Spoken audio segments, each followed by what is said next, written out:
alguns companheiros com deficiência ou não, né? Mas que pararam na sua escolarização e estão sem coragem para dar outros passos, eu fico muito preocupado, porque não há como crescer, e na nossa área, principalmente, se você não retomar, não tiver uma boa escolaridade, porque a informação é a parte talvez mais importante para você adquirir a sua formação.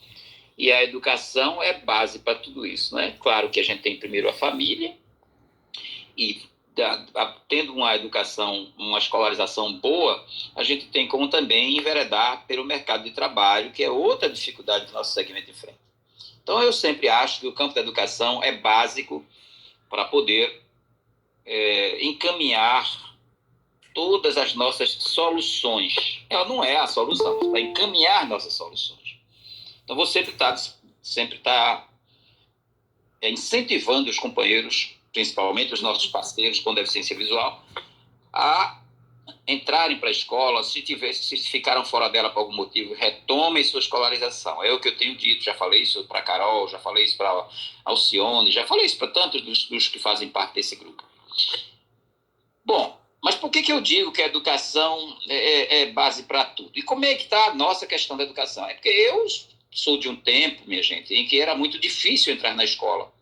Hoje a gente vê companheiros com deficiência visual não entrando na escola e ele nem tem por que dizer por que é que não entra, porque as portas estão abertas, as escolas acolhem, não é aceitam, acolhem, né? As gerências regionais de educação liberam condições para acompanhamento dessas pessoas. Tudo isso é uma questão de lei. Se no meio do caminho tiver alguma coisa que não bater bem, o camarada vai no Ministério Público, faz uma denúncia e é obrigado que a gerência de educação, as gerências de educação, seja Petrolina, seja Salgueiro, seja de qualquer município pernambucano, qualquer regional, ela pode entrar em maus lençóis se não prover as condições necessárias. Então, não era assim no meu tempo. No meu tempo, você chegava na escola e eles diziam simplesmente que não ia receber a pessoa cega, né? Então, eu me esforcei muito para chegar no pequeno lugar que eu acabei chegando até então. Então, acho que a educação é isso. Mas a educação no Brasil mudou? Mudou. Mudou muito, mudou para melhor do ponto de vista do acolhimento da pessoa com deficiência, não é? Tivemos toda essa dificuldade que a gente fala daqui a pouco com relação à pandemia, mas a educação mudou. Hoje se faz busca ativa, né? Hoje se vai pensar no aluno, por exemplo. Ontem eu determinei, por exemplo, que uma das nossas professoras fosse numa escola X, né? Aqui, ver a questão de uma aluna que está lá, veio do município, e que a gente precisava saber que tipo de abordagem fazer com essa aluna, porque se dizia que ela está no segundo grau, mas ainda não sabe braille, ainda não sabe sobre coisas. Isso é uma coisa inadmissível, né? Então, é preciso... Mas antigamente não se fazia isso, não. Hoje a gente pede para o profissional, faz a abordagem, faz o levantamento, faz um relatório, levanta, e a gente vai, então, correr para tentar fazer uma abordagem melhor com esse colega, com esse aluno. Mudou muito, porque no começo tem até um verso que outro dia a gente escreveu aí, que diz o seguinte: as escolas não têm colaborado para mudar a cultura dominante, pois defendem o sistema... Não, as escolas não têm colaborado para mudar a cultura rotulante, pois defendem o sistema dominante no presente, como fez no passado. E é por isso que fomos batizados pela lei como excepcionais, imbecis, idiotas, anormais, doidos, loucos, malucos e dementes. E se ontem já fomos deficientes, hoje temos necessidades especiais. Então, esses rótulos todos nós já passamos por eles. Já fomos chamados de imbecis, de idiotas, de anormais, de excepcionais. E hoje a gente conquistou, com muita luta, a condição de ser reconhecida como pessoa. Com deficiência, sim. Não está aqui para a gente analisar se é correto ou não, mas somos chamados de pessoas com deficiência. Mas antes, nós não éramos nem pessoas, éramos os deficientes, os excepcionais, os qualquer coisa. Então, no campo da educação, a gente tinha chamada... no começo, o que era? Quando nós começamos a entrar na escola, a escola começou a se abrir para a pessoa com deficiência, eles falaram que era integração. A integração significava que se abria uma vaga para você e você era obrigado a se virar, se virar. Por exemplo, quando eu fiz vestibular, né, para a Faculdade de Filosofia do Recife, então me foi dito, na redação, veja, a gente não tem ninguém para transcrever a sua redação, não. E aí? Não tem problema nenhum. Então você vai, a professora me disse, você vai ler a sua, depois que você terminar, faz como você sabe, depois quando você terminar, você vai ler ela para mim todinha, com vírgulas e pontos, e se eu tiver dúvida em alguma palavra, achando que você escreveu errado, eu pergunto a você como está escrito, ok? Eu disse, ok, pode ser. A mesma coisa foi a prova de línguas. Eu tive que fazer uma prova de francês, que era a língua que eu trabalhava com ela à época, toda oral, uma prova francês de vestibular toda oral. Bom, eu fui o primeiro lugar? Não. Mas eu fui segundo lugar no vestibular. Não é para me gabar, não. E passei com 9,5 em francês. Né? E, enfim, tem alguns casos que eu poderia estar narrando para vocês. Se eu atingir esse estágio, isso não quer dizer que eu seja gênio, não. Isso quer dizer que qualquer colega pode atingir o mesmo estágio. Tenha que querer, porque tem pessoas que dormem, né? Dormem porque vão dormir e acordam porque acordam, mas não se planejam, não se organizam, não pensam na sua vida, não está aí se preocupando como vai ser o próximo dia. E não devia ser assim. Né? A gente devia ter as nossas metas planejadas. Claro que a gente sabe que a gente planeja uma meta e nem sempre ela vai ser alcançada na sua totalidade. Tudo bem, replaneje-se. Né? O grande herói não é aquele que vence tudo, é aquele que cai, mas que sabe se levantar e correr atrás do prejuízo de novo. E atrás do que ele está pleiteando. Esse é o grande herói. Muito bem, então a educação foi mudando devagar, né? Hoje as faculdades, você tem conta com apoio nas faculdades e em qualquer escola para as pessoas com deficiência, né? Nesse ponto de ter, a gente consegue-se ter hoje um professor brailista, um professor intérprete de línguas, de libras, né? E tudo isso facilita a vida da pessoa com deficiência. E a educação foi dando passos significativos no que se refere ao atendimento das nossas questões, até que a gente teve, não é, o melhor de tudo que a gente pode dizer, que foi o Estatuto da Pessoa com Deficiência ou a Lei Brasileira de Inclusão, que então juntou todos os decretos que até então vinham sendo publicados em relação à pessoa com deficiência e fez uma coisa única e só. E agora ninguém pode mais negar às pessoas com deficiência o direito, né, de participarem igualitariamente no processo educacional. Então a gente ganhou muito espaço. Aí vocês poderão aí perguntar, mas e por que ainda tem tanta gente fora da sala de aula? Por que tantos companheiros com deficiência estão fora? Bom, existem vários motivos que podem ser avaliados. Eu conheço alguns, provavelmente vocês conhecem outros, e nem sempre tudo que a gente sabe pode ainda estar faltando alguns componentes, mas existem muitos componentes. No meu tempo, por exemplo, a gente tinha a seguinte questão. A pessoa com deficiência, se ele não quisesse ir para a escola, não fizesse força para entrar na escola, qual era o caminho dele? Não era o mercado de trabalho, não. Não era porque o mercado não era aberto, era a mendicância. Não tinha outro jeito. Quando as coisas se abriram mais, o mercado de trabalho se abriu, tudo bem, mas não era um mercado bom, era um mercado brabo, trabalhando como metalúrgico, como eu trabalhei, né? Como operário metalúrgico. Então, não era fácil. Por nossa luta, digo nossa porque eu era um dos que estava integrado nessa luta, né, a gente conquistou algumas coisas. A gente sabia que tinha pessoas que, por conta das dificuldades de adentrar a escola, a gente sabia que tinha pessoas que principalmente nas cidades menores do interior, sofriam barbaridade, porque nem tinha escola, né, e nem tinha como se virar. Né? E a gente lutou muito pelo chamado benefício de prestação continuada, que vem certamente resolvendo o problema de muitos companheiros do ponto de vista da sua alimentação, do ponto de vista da sua condição de vida. Ninguém pode negar isso. Foi uma luta muito grande para incluir isso na Constituição de 88. Só que aí, depois do benefício de prestação continuada, tudo que é bom também tem um efeito colateral. ele trouxe consigo um efeito colateral. Porque alguns colegas agora, primeiro, algumas famílias resolveram se apropriar dos salários dos seus filhos ou parentes, não permitir que ele vá para a escola, por achar que ele indo para a escola, ele perderia o benefício. Isso foi uma coisa terrível que começou a acontecer e que ainda acontece em muitos casos. Em muitos casos ainda acontece. A gente sabe de famílias que, infelizmente, ela não permite o crescimento daquele filho, daquele sobrinho, daquele aparentado, porque aquele aparentado representa para ele um ganho mensal de um salário mínimo, porque ele é tutor, fica com o dinheiro do outro, e isso acontece. E aqui vocês têm certeza que eu não estou mentindo, nem estou caluniando ninguém. São todos os casos? Não. E tem casos também de colegas com deficiência, e agora falando dos colegas com deficiência visual, que se acomodam nesse benefício e não dão mais um passo à frente, achando que tendo um salário mínimo já está bom demais.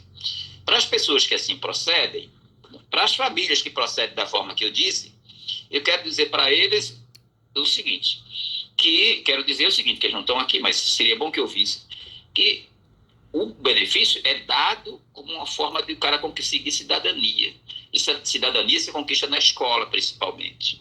Depois disso, um dia a lei vai fazer a averiguação desse ponto e vai certamente incriminar as pessoas que assim procedem.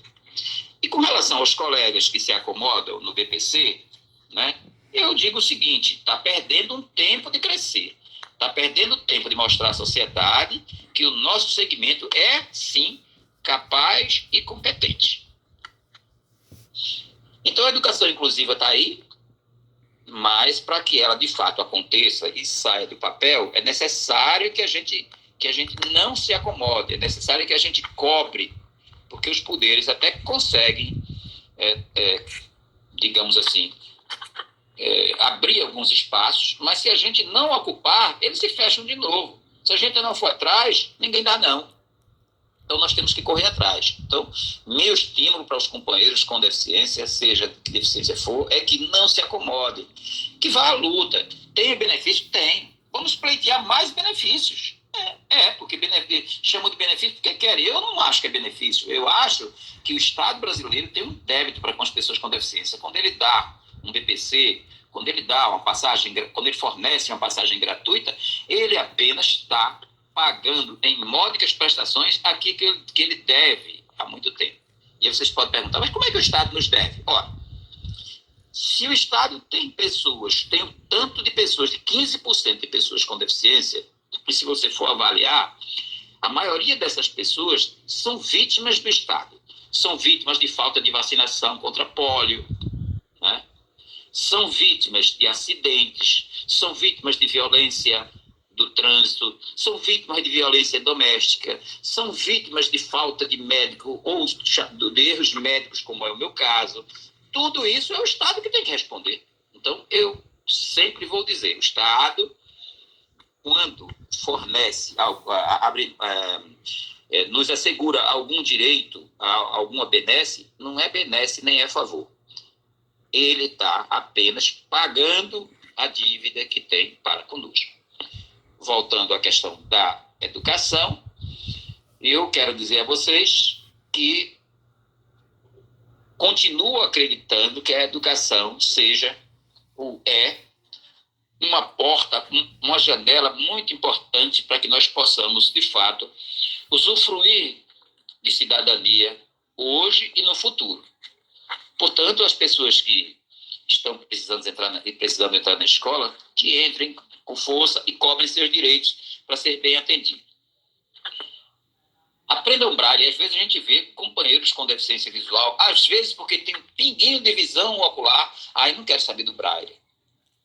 Isso é um equívoco enorme.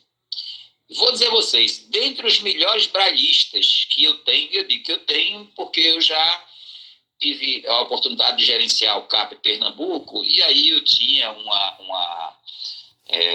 eu tinha um grupo de profissionais de mais de 30 pessoas que eu gerenciava. Então, eu tenho esse conhecimento. Então, dos melhores braillistas do Estado estão as pessoas que têm baixa visão. Então, por que é que eu, porque tenho um pouco de baixa visão, eu nego que eu não quero aprender braille. Não, aprenda, porque se você rejeitar o braille, você está querendo dizer que você é melhor que as pessoas com deficiência visual, as pessoas cegas. E não somos melhores do que ninguém. Nem as pessoas cegas são melhores do que os de baixa visão, nem baixa visão são melhores que as pessoas cegas. Os de baixa visão, inclusive, deveriam aliar-se às pessoas de pessoas cegas para poder, muitas vezes, ser aquele olho que ele precisava emprestado e não conseguia para resolver alguma questão, né? Parece que nesse grupo aqui a gente tem muito disso, o que me alegra. Então, eu quero dizer a vocês isso. Está aí, você precisa aprender braille. Aqueles que ainda não chegaram a caminhar sozinhos, né, na sua cidade, precisam buscar esse apoio de orientação e mobilidade para poder caminhar, para poder se tornar um pouco mais independente das suas famílias. Isso tudo é educação, gente. Isso tudo é educação que vai conduzir à profissionalização e, por conseguinte, vai conduzir à cidadania. Bem, por enquanto, eu queria fazer uma paradinha nessa questão da educação aqui, lembrando que a educação inclusiva está sofrendo muitos ataques no governo atual. Já se disse, um próprio ministro da Educação disse recentemente que as pessoas com deficiência atrapalhavam em sala de aula. Com isso, ele quer dizer que, na hora que ele puder, ele vai acabar com o que a gente conquistou. E eu acho que só tem um grupo que pode lutar para não fazer isso acontecer. Somos nós próprios, nós com deficiência. Né? Nós temos que lutar. Do jeito que a gente lutou para conseguir, tem que lutar para manter, para melhorar. Então, a educação inclusiva também se pega. Ou seja, vem aí novas eleições, e se não se fez nada até agora, se você botar esse governo de novo no poder, muito provavelmente ele faz no próximo, porque ele vai se sentir com a bola cheia. Então, eu não estou aqui pedindo voto para ninguém. Não é esse o meu objetivo. Mas o meu objetivo como profissional da área é alertar. Portanto, os companheiros tenham cuidado. Porque quem já fez apenas um ataque e ainda não passou, se for conduzido de novo ao poder, na próxima vez vai se sentir autorizado a fazer tudo isso que agora a gente se preocupa. Agora, da cultura. Uma coisa que Joaquim também me veio falar foi sobre cultura. Sem educação, fica difícil também ter acesso à cultura. Né? A cultura que ela é muito ampla, né? É muito ampla. A cultura, quando se fala de cultura, você pode estar falando da música, você pode estar falando da pintura, você pode estar falando da moda, você pode estar falando da xilografura, você pode estar falando daqueles quadros, das telas, pintura em tela. Tudo isso é cultura. E cultura, principalmente, é costume, né? Que a gente vai cultivando através do tempo, aprende com os nossos pais, com os nossos vizinhos, com os nossos amigos e vai transmitindo de geração em geração. Infelizmente, a gente percebe que o Brasil hoje trabalha por uma massificação cultural muito grande. E é terrível isso. Veja, por exemplo, nas rádios. Se você, aqui só um parênteses, se você ouvir uma rádio em Recife e ouvir em Salgueiro, é a mesma coisa. As músicas são as mesmas, geralmente degradantes, sem letras, sem nada. Até o sotaque do povo do Recife, que já está imitando o povo do Sul, o povo do Sertão, do Central, nas rádios estão fazendo a mesma coisa. Isso é bom? Não. Isso é ruim, porque Salgueiro tem a sua própria cultura. Salgueiro tem manifestações folclóricas que Petrolina certamente não tem, que Recife não tem. E quem perde com isso, com essa massificação cultural, são essas pessoas que gradativamente vão achando que a sua manifestação folclórica é coisa pobre, é coisa vergonhosa, né? Coisa que não devia acontecer. E a cultura também vem para que a gente pratique a questão da escrita, né? As pessoas que escrevem são difusores de cultura, porque quando você escreve, quando escreve sobre determinado estilo, você vai falar de muitas coisas. Por exemplo, eu estou falando no meu livro, que agora o Joaquim acabou de falar há pouco, recentemente eu, incentivado por pessoas, né, por colegas, mas também tomando a iniciativa, claro, se eu não tomasse a iniciativa, não fazia. Então a gente determinou que iria fazer um livro que é um romance, né, onde a gente vai narrando a história de uma família e coisa e tal. Mas isso aí já tem gente que já leu. Aqui entre nós tem gente que já leu, tem gente que ainda não leu, mas ele já leu. Então, esse livro, eu, na verdade, vou fazer dele uma trilogia. São 3 livros com o mesmo título, chamado Das Tralhas às Trilhas. Então, no primeiro livro, por exemplo, Carol, que já leu, ela sabe, o livro ele foca numa cidade da Mata Sul de Pernambuco chamada Paudalho, né? E vai, ali cresce aqueles vultos, aquelas pessoas, e a história, então, vai se desenrolando. A ideia do livro Das Tralhas às Trilhas, vou explicar o título. O que é tralha? Tralha são coisas que você não está mais usando, que você esqueceu, que você guardou no canto, são as suas tralhas. E trilhas? Trilhas são caminhos. Então, esse livro, chamado Das Tralhas às Trilhas, pretende, juntando tralhas do ponto de vista de memórias. Se um dia for falar de Salgueiro, eu vou usar minhas memórias que eu conheço de Salgueiro para divulgar, não é isso? Então, usando essas memórias, essas tralhas que eu tenho conhecimento, a gente vai desenhar trilhas, porque lá no livro tem uma pessoa, um menino, que naturalmente ele começa como todos os meninos, bebês, né, bebê, e ele é uma pessoa cega. Então, aí a mãe dele vai interagindo com ele e vai aí passando, né, sem ser daquela forma técnica, né, tecnocrata, mas de forma bem simples, passando para as outras pessoas de como uma mãe deve agir com a criança cega. Porque a gente sabe que ainda hoje familiares ficam embasbacados quando tem uma pessoa com deficiência em casa e não sabe o que fazer. Eles geralmente enveredam por 2 caminhos, ou despreza ou superprotege. Todos 2 são perigosos e prejudiciais ao crescimento dessa pessoa. E eu diria até que a superproteção é pior que o desprezo, porque quando você despreza, alguém vai acabar por si só encontrando algumas saídas. Mas quando você superprotege, não deixa ele fazer nada, ele não vai nem encontrar as saídas para a sua vida. Então, voltando a essa ideia, o livro pretende, né, instrumentalizar a sociedade de como, quando você tem uma criança com deficiência na família, como que você deve agir, né? Com base em um dos vultos, um dos personagens do livro, que é a mãe do menino, que ela aparece a todo momento trabalhando com essa criança. Então, isso vai poder mostrar às outras mães as outras mães, pais e por aí, professores, por aí vai, de que não é difícil lidar ou interagir com uma criança com deficiência. As Tralhas às Trilhas é esse livro que a gente já publicou o primeiro livro agora no dia 3 de dezembro do ano passado, em Recife, né? Estamos esperando outros espaços para publicá-los, né? Pode ser em qualquer cidade aí que os companheiros tenham condição de ajudar a gente a fazer isso. Aí ainda vou publicar em Petrolina também, estou tentando encontrar um espaço por aqui, alguém que me ajude. E o segundo livro, Das Tralhas às Trilhas, eu já estou escrevendo o 24º capítulo. O livro inicial tem 32 capítulos, tem 370 páginas, 270 páginas, 32 capítulos.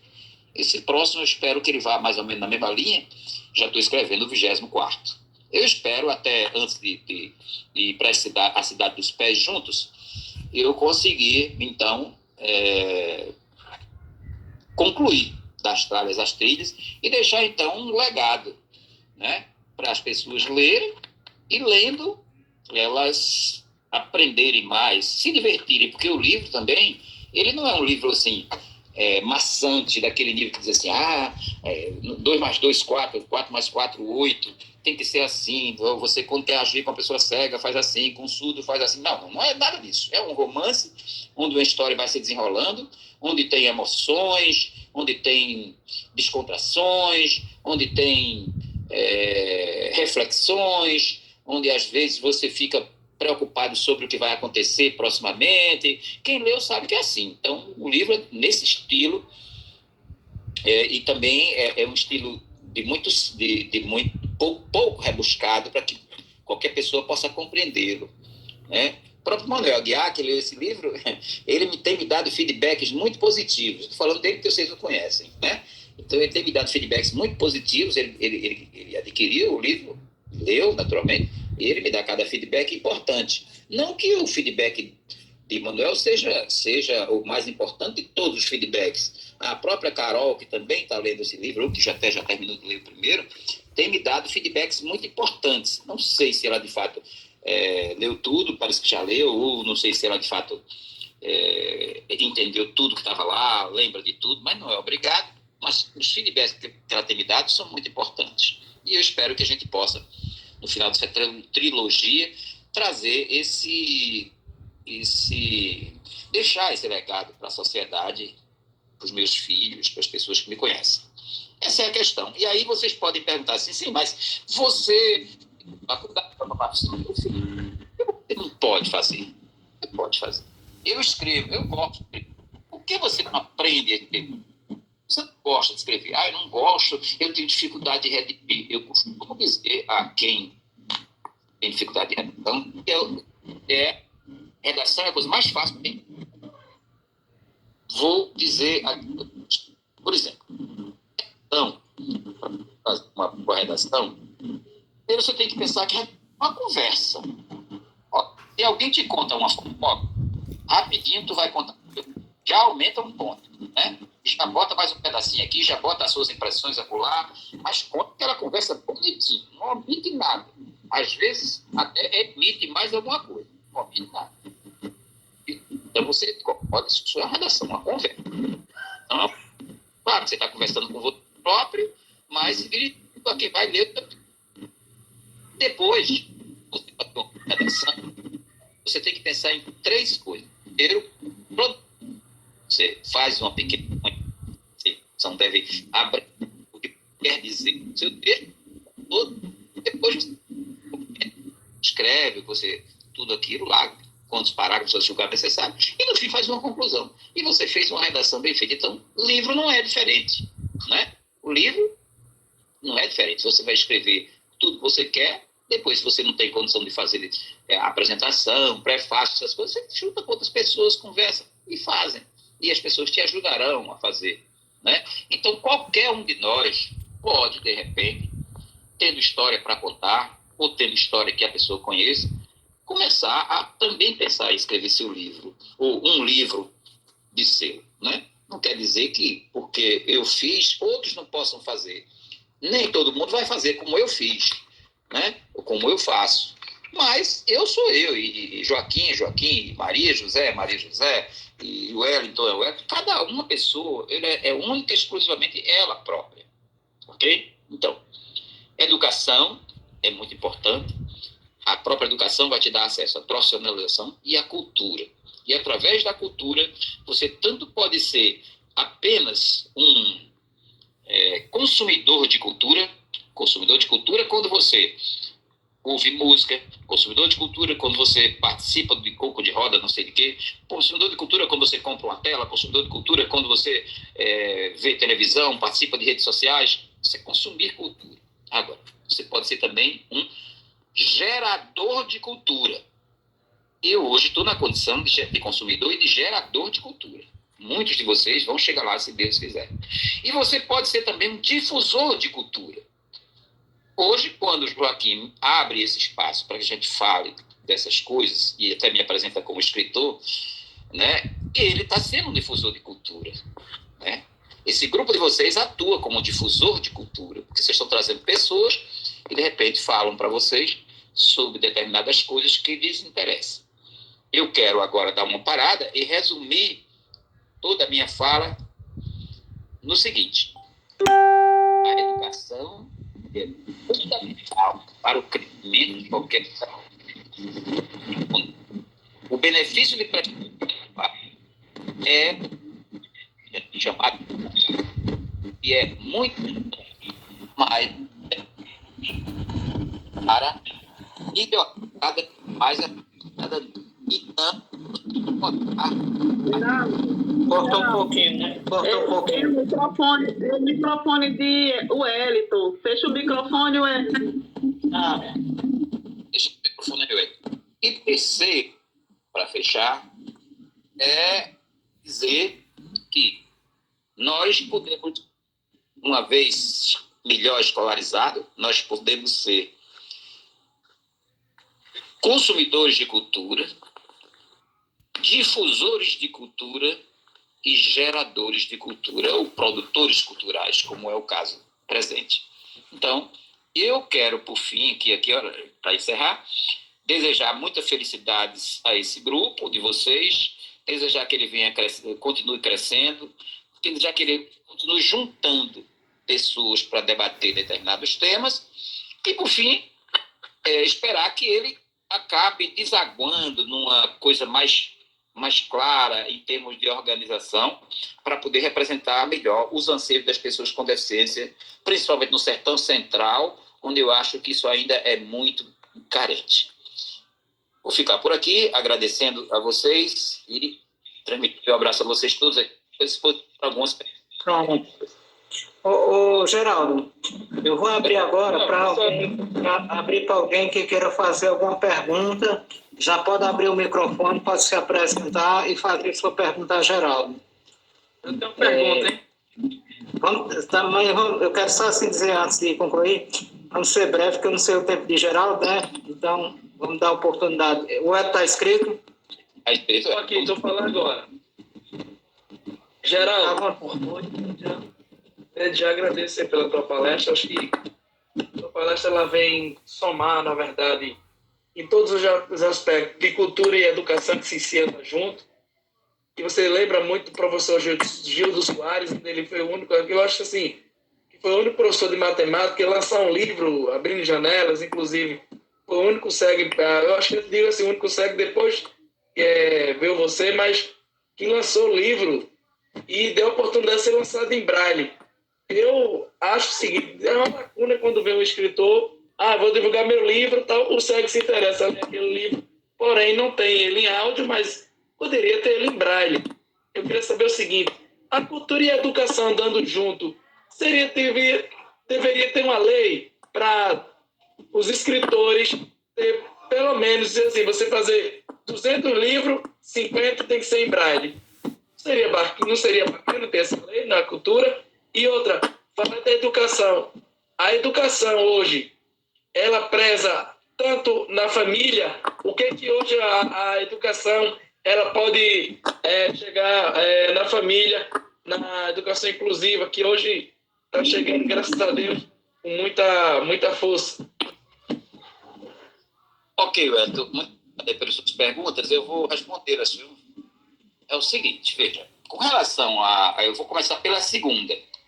Com relação à questão da educação atingir as famílias, é preciso ver que são as famílias que precisam procurar a educação.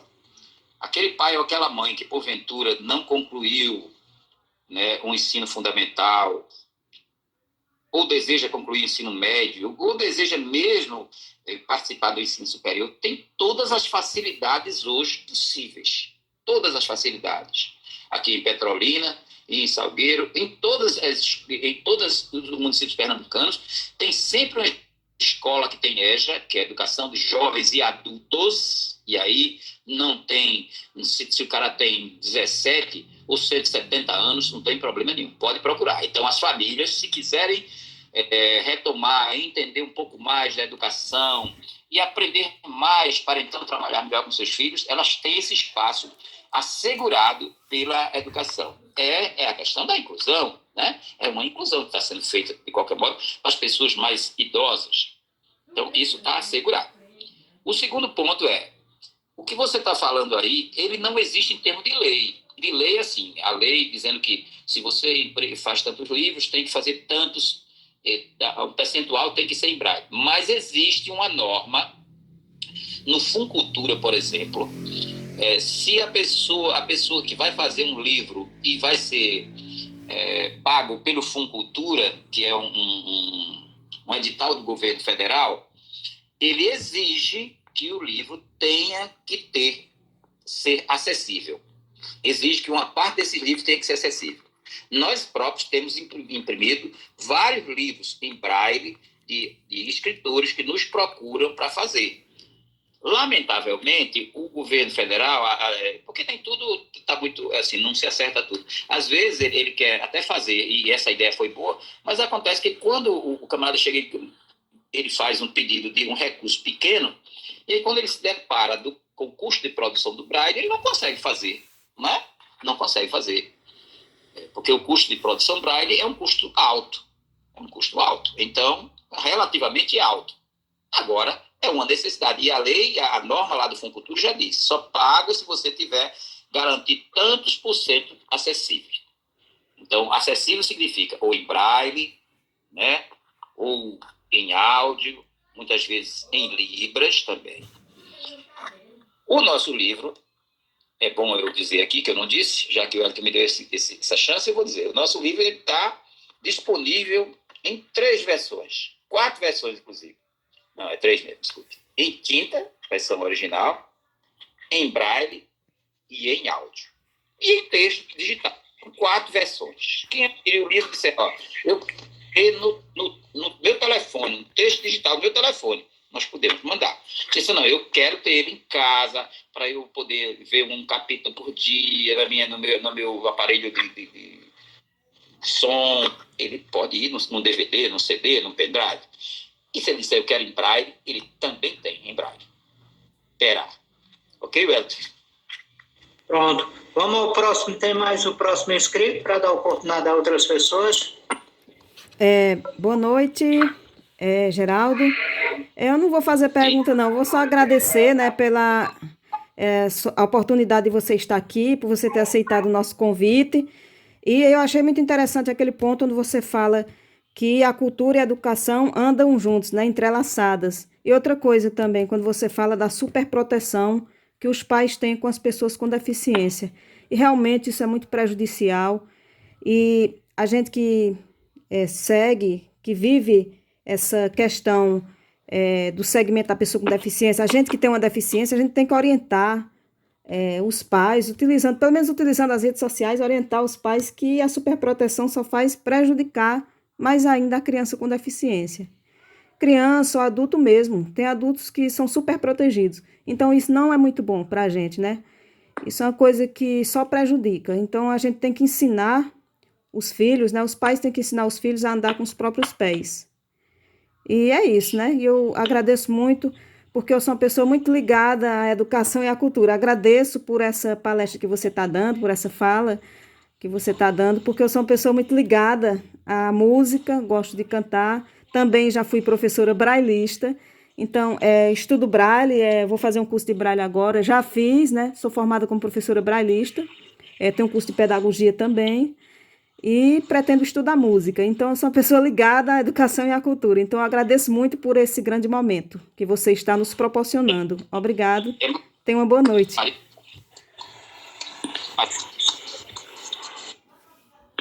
Essa pessoa... É a Maria José que está falando. Maria José, tá. Maria José da associação. Eu sou presidente da Associação das Pessoas com Deficiência. Sim. Então, deixa eu lhe dizer, Maria, olha, eu quero enfatizar com muita veemência que a superproteção ela não é pouco prejudicial, é muito prejudicial ao crescimento. Eu vou dizer a você, eu conheço pessoas com deficiência visual que já são adultas e não sabem quase nada além do seu nome. E não é porque ela não tenha um juízo perfeito, não. Não, é porque vivem acriançando a menina o tempo todo. Eu me lembro que eu fui visitar um dia uma senhora que tinha uma criança cega já com 17 anos, uma moça bonita, coisa e tal. E aí eu fui lá. Como é que essa moça era conduzida? Quando ela levantava, a mãe fazia a higiene da moça, com 17 anos. Punha ela sentada numa cadeira na mesa, colocava comida na boca dela, terminou, ia lá, lavava a boca da menina, escovava dentes, etc. Punha ela numa cadeira de balanço e ela ficava lá no terraço o tempo todo se balançando. Essa menina com 17 anos chegava, pegava a televisão, quando a mãe estava assistindo novela, girava o canal, para lá e para cá, só sem mais nem menos, sem pingo de noção do que estava fazendo. Eu conheci essa moça, né? E tudo que ela fazia, ninguém reclamava, tinha que ser assim, porque fulano não vê, etc. E aí um dia eu perguntei a ela assim, ô fulana, tu sabe o que é um campo de futebol? Ela disse, não, sei não. Mas você disse que torce por tal time. Eu torço por tal time. gosto do time tal. Eu disse, sim. Quantos jogadores jogam no time de futebol? Ele disse, 36. Ou seja, não tinha noção de nada. Não tinha noção de nada. E eu disse a essa mãe, dona fulana, a senhora está assassinando sua filha em vida. Ela tem as mesmas carências que qualquer moça na idade dela tem. Deixe essa moça se organizar na vida, ajude ela a crescer, porque senão ela depois vai se voltar contra a senhora. Não sei o que foi feito dessa moça mais, não moro mais no local, não sei, mas eu sei que tem casos assim, tá certo? E não é... Então, a superproteção é muito prejudicial. Eu queria te passar uma informação, Maria. É o seguinte, se você gosta de música e quer estudar música teórica, inclusive, você tem a musicografia Braille, que provavelmente você não aprendeu quando fez o curso de Braille, antigamente não era dada essa matéria, mas o Braille pode ser a música, que é uma ciência, né? Tem gente que pensa que a música é só você pegar o instrumento e sair tocando ou cantando, não sei o quê. Não, isso até nem é música. A música por exemplo, música é ciência, é que nem matemática. Por exemplo, se eu pegar escrever uma partitura aqui, eu falo português, e tiver É interpretação. Ele não precisa saber português. Ele pegará essa partitura e lerá, realmente interpretará isso que é a música. Então, a música é uma ciência, é que nem matemática. Se você faz uma expressão algébrica aqui e entregar para o chinês, ele vai resolvê-la sem problema nenhum, ele não precisa saber da sua língua, né? A música é que nem a matemática, é a ciência e que todo mundo, em qualquer lugar, edifica os povos, ela não impõe barreira nos povos. Então, se você quiser música mesmo, música teórica, você pode. Existe a musicografia Braille para você poder representar a música, né, e senti-la embaixo do dedo e depois, naturalmente, poder executar. O Geraldo, nós temos a presença aqui em Mato Grosso, está presente o Elson. Não sei se o Elson tem alguma pergunta. Oi, é Marcos? Marcos. Fica à vontade. Sim, eu tenho uma pergunta. Não, pode falar, Marcos. Boa noite, Geraldo Feitosa. Aqui é Marcos Rufino de Salgueiro. Boa noite a todos que estão participando dessa videoconferência aqui no Google Meet. E minha pergunta é essa. Você falou sobre a educação inclusiva. Eu, em 2020, depois de 15 anos, longe da escola, voltei a estudar. Eu sou cego. E abandonei os estudos com 15 anos quando eu estava perdendo a visão. E retornei em 2020. Já estou concluindo agora no primeiro semestre o fundamental e vou iniciar no segundo semestre o ensino médio. E minha pergunta é essa, sobre o transporte, porque a gente encontra divergências de um município para o outro. Um município cede o transporte numa boa à pessoa com deficiência visual, mais especificamente a pessoa cega. Outro município diz que não, que tem que usar o coletivo. E a gente sabe que, dependendo, vamos supor, essa pessoa cega, dependendo da hora que ela for pegar esse coletivo à noite, é um pouco perigoso, dependendo da cidade. Estou perguntando isso porque nosso companheiro Rosildo Amado, que faz parte do PCD Visuais, procurou uma escola, o EJA, em Petrolina, e disseram para ele que ele não tinha direito a transporte. Então a pergunta é essa, a pessoa cega, o deficiente, ele tem direito ao transporte na porta de casa e deixar na porta de casa ou não? Transporte escolar, é que você está falando? O transporte escolar para conduzir até a escola. Vou dizer a você o seguinte, se a pessoa visual, primeiro que ele direito tem, porque ele é estudante, então ele tem direito. Então, se ele é deficiente visual e tem dificuldade, inclusive, de locomoção, e precisa do transporte escolar, ele pode sim usar o transporte escolar. Pode. Ele deve exigir da escola. Se a escola tiver transporte, é obrigado a colocar para levar ele também. Se porventura a escola dizer que ele tem que usar o transporte coletivo, ele pode procurar na cidade dele, em Salgueiro tem, o Ministério Público. Pode procurar o Ministério Público, fazer a denúncia e dizer que pode deixar a escola porque não está podendo usar o transporte público, e certamente o transporte público o transporte escolar vai atender. se ele eu não tiver alguém passar a informação, ele faça isso. Procure o Ministério pela lata, mas o Ministério Público faça a denúncia. Não tem problema nenhum. Ele pode, sim, você, qualquer pessoa do transporte público pode usar. Agora, isso não está numa escola que não tem transporte público. Ela não transporte escolar. Se ela não tiver, ela não é obrigada a comprar um transporte escolar para colocar para o aluno, né? Porque o ideal é que o aluno estude mais próximo de casa possível.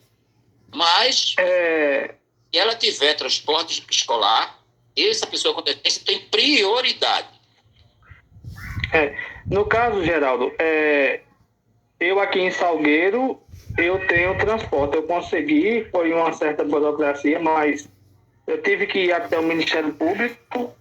Mas antes do Ministério Público agir, a escola, a GRE decidiu disponibilizar o transporte, só que o caso é Rosilda Mato de Petrolina.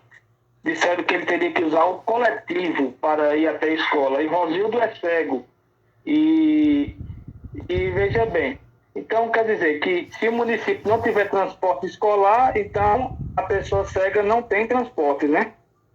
Porque eu acho assim, está na lei ou não está na lei esse transporte escolar para a pessoa deficiente para pegar e deixar na porta?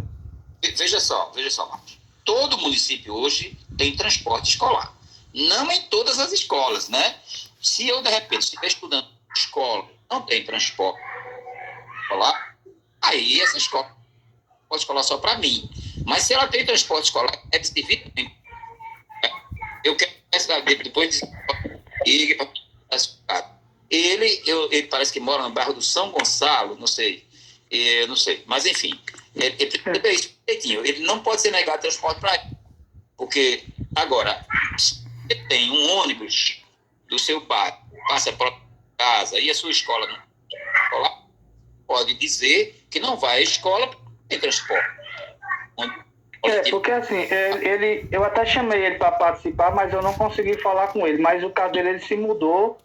Ele disse que o transporte e o ponto é distante da casa dele e fica inviável ele à noite. E ele falou isso para a escola, mas a escola disse que a única opção era o transporte coletivo. Mas tudo que eu estou pode estar para ele, que a gente não está presente, a gente não pode estar legislando quando o homem não está aqui, né? Mas, de qualquer modo, essa sua colocação foi muito boa, Marcos.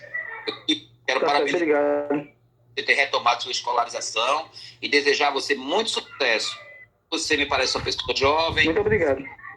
Afirma, amigo, que você há de chegar lá e há de ajudar muito os companheiros salgueirenses aí, né, que pessoas com deficiência visual e que ainda não tiveram a coragem nem vá à luta, meu amigo, receba o nosso incentivo. Muito obrigado. No caso, eu tenho 32 anos. Vou ter que estudar agora com 30 e muito obrigado pelas palavras e passar a oportunidade para outro companheiro, outra companheira fazer aí as perguntas. Tá certo? Obrigado, Joaquim. Obrigado, Geraldo. E Obrigado, Marcos, pela sua contribuição. O Elcinho está inscrito, Elcinho? Oi, Joaquim. Se apresenta aí um amigo palestrante. Boa noite a todos, né, do PCD Visuais, Joaquim, né, ao Geraldo, né, Feitosa. Meu nome é Elson, né, sou albino, né, tenho deficiência de visão subnormal, né. Então, estou participando com o Joaquim no PCD Visuais, né, a gente está aprendendo muito, né, com as pessoas que têm deficiência visual total, né. Então, inclusive, esse dia, estava conversando com uma amiga nossa, né, que é albina, ela já está com uma idade avançada, né? Já quem sabe quem que é, né? Então, Geraldo, assim, porque ela falou algo assim que ela tá com catarata, né, na visão. Então, ela foi no médico e o médico falou que ela não pode fazer cirurgia pelo fato do albinismo, a visão fica mexendo, né? E porque senão ela vai correr o risco dela ficar cega, né? Então, o que ela tá fazendo? Ela conversa muito comigo, né? Eu achei interessante porque para nós albinos, né? Ela já tá devagar aprendendo a andar na muleta, né? E o tempo também ele está se preparando, aprendendo a aprender. É a bengala, trabalho, Elcio. né? Ela tá andando de Então, bengala. o Geraldo, aí queria saber da sua sugestão, né? O que você sugere para essas pessoas, assim, tanto quem tem deficiência visual total, né? Mas quem já tá assim, que já sabe que já vai perdendo a visão, né? Para se preparar, algo semelhante, né? Eu vi que você falou bem aí. Então é isso. Então, Elson, muito obrigado por sua participação. Eu queria aqui... Obrigado. Muito estranho. Tá certo, eu não tenho muita... Tenho até uma sobrinha que é albina, mas ela até então não tem dificuldade visual, não. Mas eu sei que o albinismo é uma particularidade das pessoas que às vezes leva a ficar com problema de retina, etc, etc. Eu conheço uma família toda albina lá no Ceará. Quase tudo tem problema, tem dificuldade. Problema não. O problema é o financeiro. Tem dificuldade visual. Então, mas eu nunca ouvi falar da história de que uma pessoa albina que tenha catarata não pode tratar da catarata. Que eu saiba, a catarata hoje é uma coisa extremamente bem simples de ser tratada. Eu fico contente em saber que essa pessoa está começando a dar os passos para manter sua autonomia, porque ela sempre teve e agora quer manter. Então, usar uma bengala é a forma de autonomia para andar. A forma do braille é uma outra forma para você não deixar de ler e não deixar de frequentar a escola. Agora, eu queria aconselhar a você, para dizer a ela, o Elson, que procurasse outro especialista, colocasse a questão do albinismo, ele procurasse outro especialista, ouvisse outro profissional. Eu não sou a pessoa mais indicada para falar sobre isso, mas eu acho que um outro profissional pode dar outro parecer. Eu acho muito estranho essa história de dizer que não mexe aqui porque você é albino. É estranho mesmo para mim, sabe? Para mim, porque você tem profissionais e profissionais, né? Vocês sabem disso. Sim. No campo da dia tem profissionais que são assim, que eles se inibem com tudo, né? E aí dão uns conselhos meio atravessados. Por exemplo, uma colega nossa em Recife, que eu posso citar, ela estava ficando cega, uma senhora, mãe de família e tudo, estava ficando cega, retinose, coisa e tal. Foi ao médico, foi que o médico disse a ela: olha, eu lhe aconselho que a senhora vá para casa, se deite e fique lá, porque não tem mais jeito, então a senhora fique lá. Quando ela chegou na associação que nós então presidíamos, que falou essa história chorando, coitada, né? Eu disse: não, você não vai nem... Você vai para casa porque vai ter que ir, mas você não vai ficar deitada, não, vamos lhe ajudar. Hoje é uma moça completamente resolvida, né? Tem o emprego dela, cuida da casa dela, tem o namorado ou os namorados, sei lá, faz o diabo. Agora, se ela tivesse na onda do médico, provavelmente já teria morrido, né? Então, eu sugiro a você que fale para essa moça que procure outros especialistas para o parecer dele. Obrigado, Elson. Tem mais algum? Eu posso fazer mais uma pergunta? Se você deixar, eu faço. Pronto, o Elson é do estado de Mato Grosso. Pode ficar Sou do Mato Grosso. Então, Geraldo Feitosa, estava conversando também, né? O pessoal também tem vários recursos, né? Até aqui está o Alan, né? O Alan Nascimento é o cara que entende muito de aplicativos, né? Então, hoje em dia, a gente vê muito recurso, assim, que ajuda muito, tanto quem tem deficiência visual subnormal, né? E também quem tem deficiência visual total, né? Então, a questão assim, de aplicativo, como posso dizer, você não conhece algum aplicativo ou ou só pelo lado assim, já normal, independência, sem questão de aplicativo, para a questão do celular, tudo e tal, né? Veja, Elson, a minha formação inicial é na área de ciências da computação. Eu sou analista de sistema. Então, fui programador de computador, fui analista de sistema, sou analista de sistema de carteira, inclusive, e hoje trabalho na área de educação. Mas minha área é ciência da computação. Então, a tecnologia, eu sou vinculado à Agência de Tecnologia da Informação. Então, por aí você vê que eu estou razoavelmente antenado. Então, eu posso lhe dizer que na área da tecnologia da informação, né, ela já criou muitos e muitas saídas para as pessoas, para que atendem as pessoas com deficiência. Né? Muitas e muitas saídas. Né? Muitas e muitas saídas. Precisa saber em que área você quer. Porque, por exemplo, tem gente que diz assim, mas para eu andar na rua, como é que eu vou fazer? Ó, você já tem aplicativos, por exemplo, que você coloca no seu celular e registra, por exemplo, eu quero ir para a rua tal, número tal. E aí ele vai te dar um mapinha, se você tiver coragem, vai andando, e quando chegar na frente daquele número, ele vai, com o GPS vai dizer, você chegou no seu lugar, como se estivesse no aplicativo de transporte, né? Então, isso já é possível. Isso já é possível. E muitas outras coisas têm sido possível resolver com aplicativos. Agora, o aplicativo maior que eu vou continuar dizendo que é necessário é o aplicativo da coragem, aquele que a gente tem coragem de retomar a nossa vida. A gente não pode ficar achando, eu tenho que esperar um aplicativo. Não, tudo não se resolve por aplicativo. Você tem que aprender a fazer fazer o nosso alimento. Nós precisamos aprender a cuidar da nossa higiene. Precisamos aprender a cuidar das nossas questões pessoais, das nossas roupas, dos nossos jardins. Tudo isso é plenamente possível.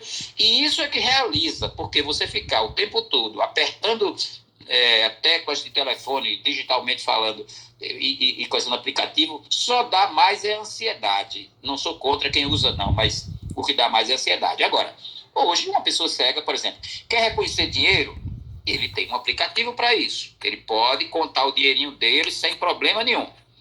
Isso já tem aplicativo. Ele quer chamar um carro para ir em tal canto assim, ele vai precisar pedir alguém? Não. Ele pode chamar um Uber, um 99, um InDrive, qualquer um desses aplicativos estão aí disponíveis. Ah, não é isso que eu quero. Eu quero fazer intervenção com o banco, fazer um pagamento, fazer uma transferência, um saque. Tudo isso ele faz hoje, pode fazer independentemente. Tudo ele pode aprender e pode fazer. Tem dificuldades? Tem. Claro que tem dificuldade. Porque as coisas não foram pensadas para nós primeiro. Elas foram pensadas para os videntes, os normovisuais. Aí a gente vai por tabela e pega a rapinha, né? Mas que pode, pode. Até digo a você o seguinte, brevemente, as pessoas cegas, talvez não seja para o meu tempo, mas as pessoas cegas, elas vão precisar comprar seus próprios carros e elas próprias sair com eles para os cantos. Vão sentar e dirigir, pegar no volante assim? Precisar? Não, mas vão botar no telefone assim, eu quero ir na rua tal, número tal. Deu o comando, o carro vai, chega lá, para e chegou, que é o mais importante. Bom demônio. Isso é plenamente possível, amigo. Plenamente possível. Obrigado, Joaquim, o Geraldo aí. Desculpa aí, empolguei nas perguntas, né? Mas obrigado por ter respondido aí. Deixar para o resto dos companheiros e companheiras, né? Senão a gente empolga. Obrigado aí. Eu queria ver se vocês concordavam, se tinha mais alguém para fechar ou nós entrarmos mais uma ou duas perguntas. Qual é a sua cidade, Elcio? Só uma pergunta aqui, Elcio. Eu moro em Barão de Melgaço, Mato Grosso. É interior da cidade de Cuiabá.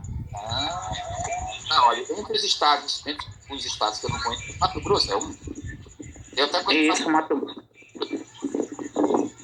Pronto. Tem mais alguém para a gente fechar uma ou duas perguntas para a gente poder encerrar, para deixar a Geraldo à vontade? Ô, Geraldo, eu vou fazer uma, antes que a pessoa se inscreva, eu vou fazer só uma aqui.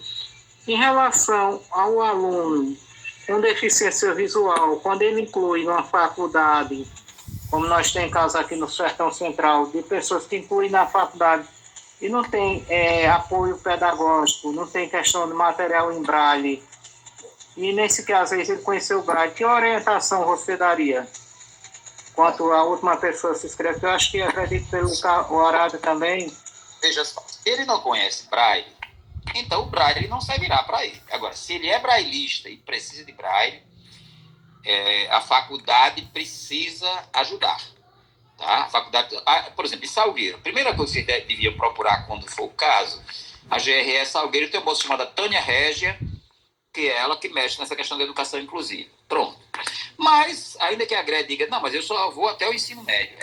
Então a faculdade precisa prover as condições necessárias E hoje, quase toda faculdade, Joaquim, quando é uma faculdade grande, que se preza, ela tem um chamado núcleo de acessibilidade. E esse núcleo de acessibilidade, geralmente, nem sempre, mas geralmente deve ter uma pessoa que entende de educação inclusiva que está por lá. Então, é preciso acionar, procurar saber. Se não tem um recurso, um caminho muito bom, é esse que Marcos disse que usou. Vai no Ministério Público, olha, eu sou pessoa cega, eu estou precisando de apoio, não é, para poder crescer dentro da faculdade, e eu não estou tendo. E o Ministério Público vai ficar do nosso lado, vai interpelar essa instituição e ela vai ser obrigada a conseguir um profissional. O governo ou a própria faculdade, se for particular, contrata, mas vai botar o profissional para ajudar. Né? Claro, às vezes tem gente que pensa, é para levar.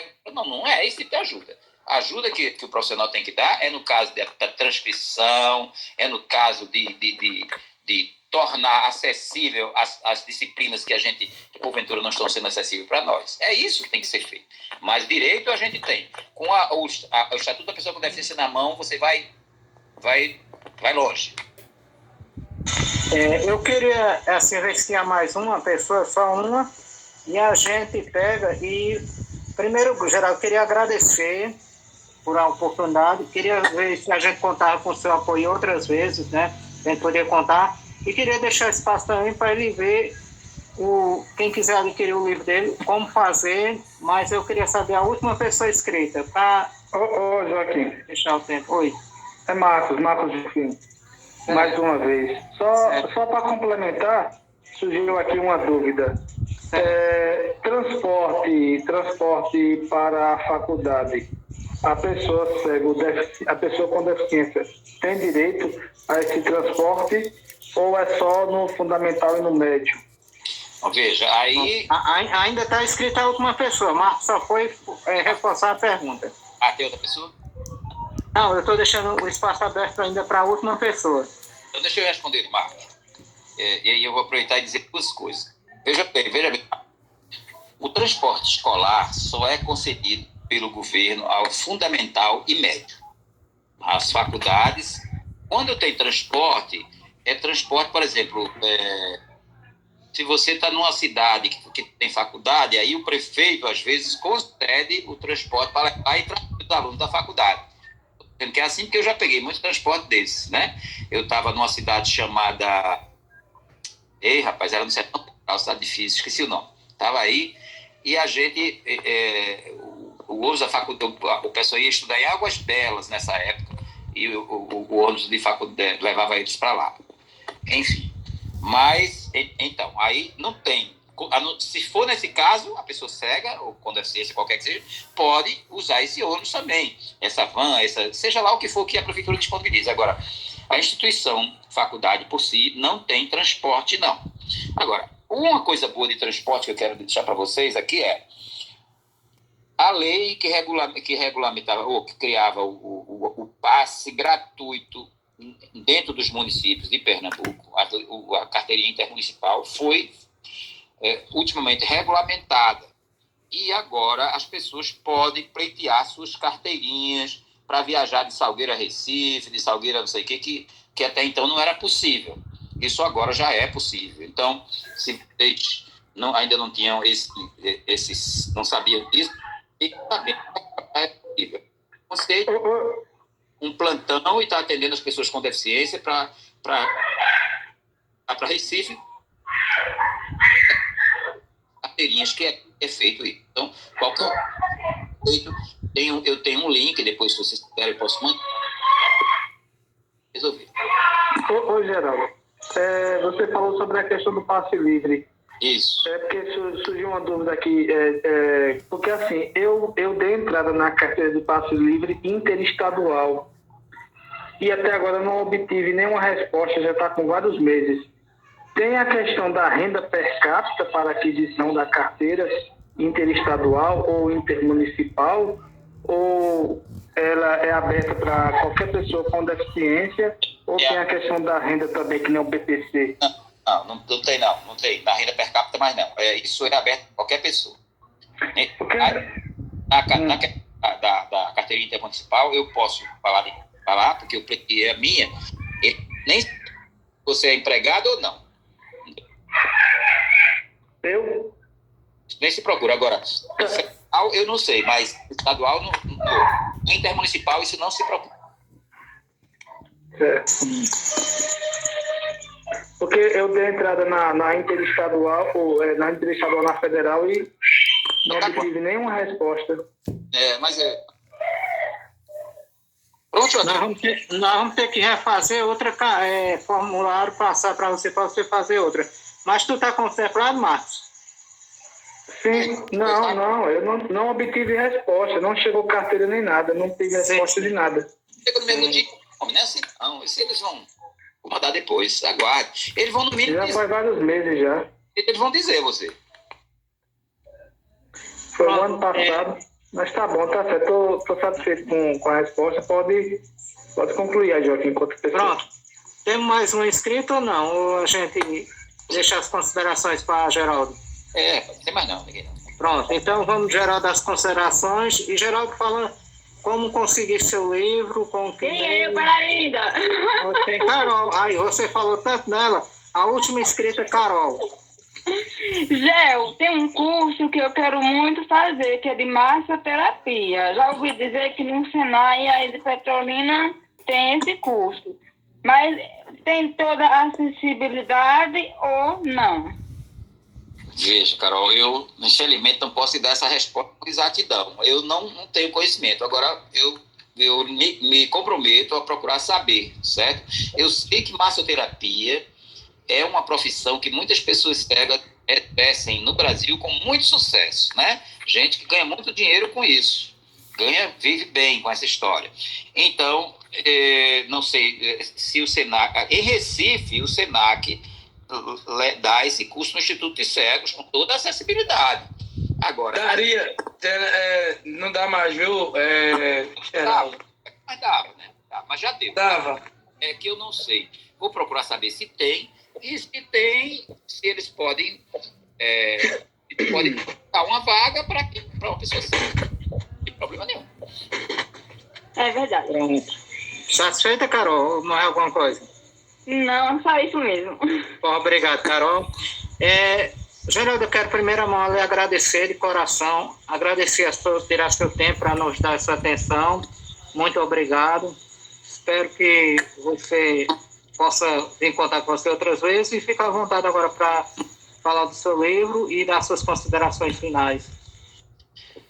Bom, enfim, sobre o livro, eu posso dizer apenas o que eu ainda não disse, porque eu já falei do livro, já falei título, já falei a que é que se propõe, já falei como é que o livro está pensado, né, como é que ele foi escrito, isso tudo eu já disse. Então, eu posso dizer apenas que vou reafirmar que ele está disponível em 4 modalidades: texto digital, braille, tinta e áudio. Quem quiser, o livro custa R$ 48,00 se for em tinta, né? Se for em braille, custa cento e quanto, Carol? Carol sabe, eu esqueço, né? Acho que é 168, porque são 3 volumes. 164. 164. E em texto ou em áudio custa o quê? 55, foi o que eu disse, ou é R$ 50,00, Carol? Você disse que o em áudio é 50, o em tinta 48. Pronto, não é 50 mesmo. Então. E em tinta 48. Então, quem quer adquirir, quem quiser adquirir, tem muitas formas. Por exemplo, se falar com o Joaquim, ele pode entrar em contato comigo. Digital também tem o livro, ou Geraldo? Tem em tinta.